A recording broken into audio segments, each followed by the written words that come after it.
Yo, what's good everybody? So today in this video I'll be ranking every single mythics in anime's Vanguard. If you're struggling to find a perfect mythic for your slot, this is the right video for you. Let's start off with Naruto. He goes by many titles.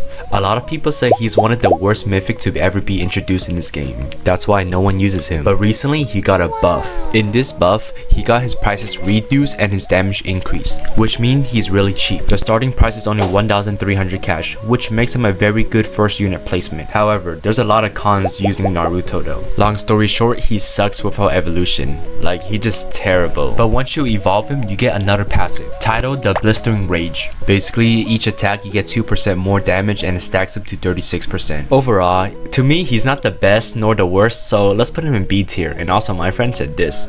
Next, we got Tengen, arguably one of the best unit you can get from the summons, and some will even say is better than Igris himself. But let's talk about the pros and cons. For those who owns Tengen, you know what I'm talking about. Basically, when you place him down, no upgrades, no nothing, his AoE is really small. It goes from a circle, small cone, line, and then full AoE. That's basically all the cons I can see. If you guys know more cons about Tengen, let me know. Now on to the pros. Not only if he has full AoE, he also does high amount of damage, 15k. His passive is kinda mid because like he takes forever to attack, but that's why without a doubt he goes in the S tier. Next, we got Sung Jin Woo. He's meta right now since he has one of the highest DPS in this game. Well, then why isn't he the best in this game? Well, let's talk about the cons. He costs 1,700 yen, which means he's very pricey for a starter placement, along with his high SPA and low range, which makes him even worse in terms of early defense.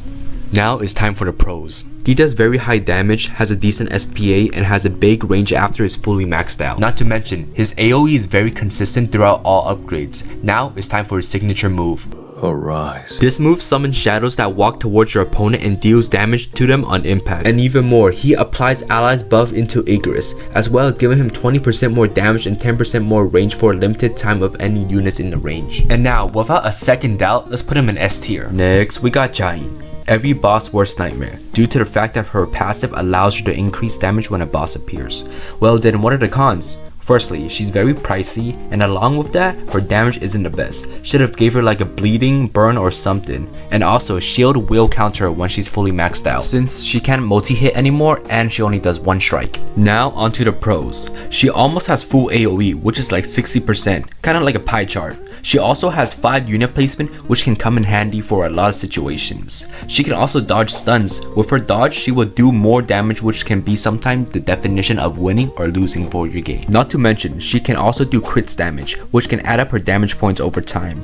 Overall, I feel like her pros and cons are pretty much balanced, so let's put her off A tier. Next, we got Obito. Starting off with the cons, he costs 2,000 yen to place, and his range is relatively small. He has an okay SPA, but isn't the best, so that's why it stays in cons.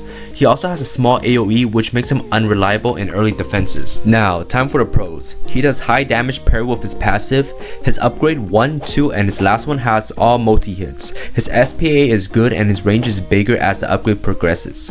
Time for his passive. He gets decreased 18% SPA after 6 round. At level 8, he also gets a new passive. His attacks is similar to Rengoku, since he does a burn attack which deals 30% of his current damage. To sum up everything I've said, he deserves A tier. Next, we got Akaza. Might be known as one of the worst unit next to Naruto. Let's just get straight into the cons. He has a high SPA, low range, gets worse after upgrading your annihilation, and on top of that, he killed Rengoku. There's not much to say for his pros, but here it is. First, he's pretty cheap. He's only 1,300 yen, so he's pretty good for a starter unit. Next, he has high damage. Along with that, his hitbox is pretty big even though it doesn't show. Now, it's time for his passive. He will do 33% more damage and RNG, along with being immune to stuns when Compass Needles is activated. Overall, he low-key kinda sucks, unless you know all the best placement with him. So, I'll just put him in low B tier. Next, we got Sasuke. I swear they hate all Naruto characters because every single one of them suck. So let's just get straight into the cons. Their SPA is awfully slow. Their damage isn't good. They have a small AoE. But recently, he has been buffed. So let's get right into the pros. The pro is that he stuns for 2 seconds and very cheap. that's basically it. So basically he's just a support character. Anyways, it's time for his passive. All enemies who has been stunned by him and get hit by him again will take 50% more damage, but I doubt they will get hit by him again since he attacks like a little grandpa. Overall, I feel like he deserves a C tier, so let's put him there. Now it's time for the most used unit, Vegeta. It's time for the pros. He has low SPA, good range, good multi-hit on all of his moveset, and he's also incredibly cheap. Might be one of the cheapest mythic you'll find. On top of that, he has 4 placements. I'm gonna be real with you guys, I can only see 1 cons, and that's his final AoE attack. It's just a straight line, which is not that ideal if you ask me. But now it's time for the passive. He does double the damage if it's a single target, aka the boss, but he also has a strange passive. If you place any other unit besides Vegeta inside a range, his SPA will increase by 20%. So after reviewing all the pros and cons, he deserves an S tier. Thank you to everyone who have made it to the end of this video because I spent a very long time editing this. If you guys want, make sure to subscribe because I'm trying to hit 500 subscribers at the end of this month. See you guys in the next video.